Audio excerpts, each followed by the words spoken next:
Mana tarovihga kelyapmiz, hammamiz birodar. Tarovihga kelib bu yerda hammalarimiz Alloh taoloning rahmatiga erishamiz. Mana hammamiz suramiz ikkita majlis bor, birodarlar. Birinchisi ilmiy majlis bor. Ikkinchisi Qur'oniy majlis bor, ya'ni tilovat tinglab turiladigan majlis bor. Alloh taolo o'zini baytida jam bo'lganda bandalari haqida farishtalardan so'rar ekan. Ya'ni o'sha bandalarning tepasiga farishtalar jo'natar ekan, birodarlar. Farishtalarga buyurar ekanki, qaranglarchi, bandam nima qilyapti. Aslida Alloh taolo tunni yarmida, kechasida, qorong'usida qora toshning ustida yurib ketayotgan qora chumolini qalbida nima o'tayotganini biladigan zot, nahot bizni bu yerda ibodat qilishimizni bilmasa deb o'ylashimiz mumkin. Biladi. Lekin farishtalardan bu narsani eshitib yanada xursand bo'lar ekan, birodarlar. Farishtalar Alloh taoloning huzuriga ko'tarilarkanlarga javob berar ekanlar Alloh taoloning savoliga.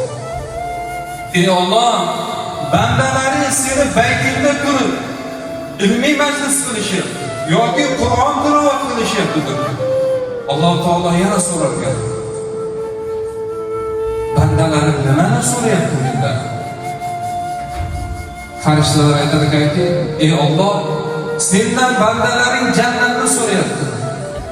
Alloh taolo aytar ekan, bandalarim mendan jannatni so'rayapti. Jannatimni ko'rganmi bandalarim?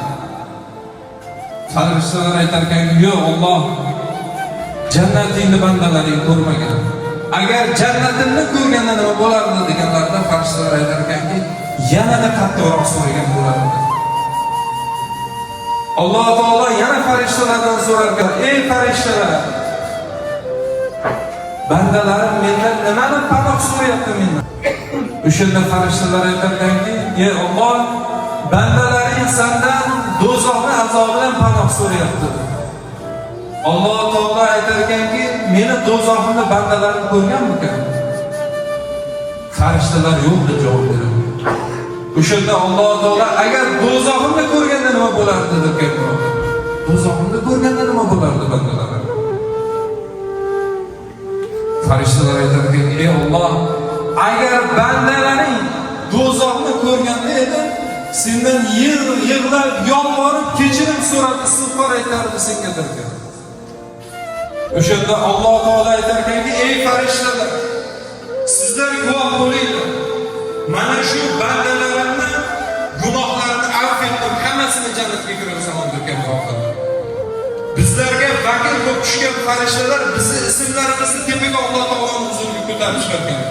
Tasavvur qiling, Alloh taoloning huzuriga ko'tarib chiqyaptilarda, Abdulloh degan bandang turibdi. Abdulhamid degan bandang turibdi, o'sha yerda Qur'on tinglab. Masjidga o'tiribdi, senga duo qilyapti, masjidga kelib peshvoq namozini o'qiyapti desa, birodarlar. Alloh taoloning huzurida sizning ismingiz jarang etib tursa, birodarlar.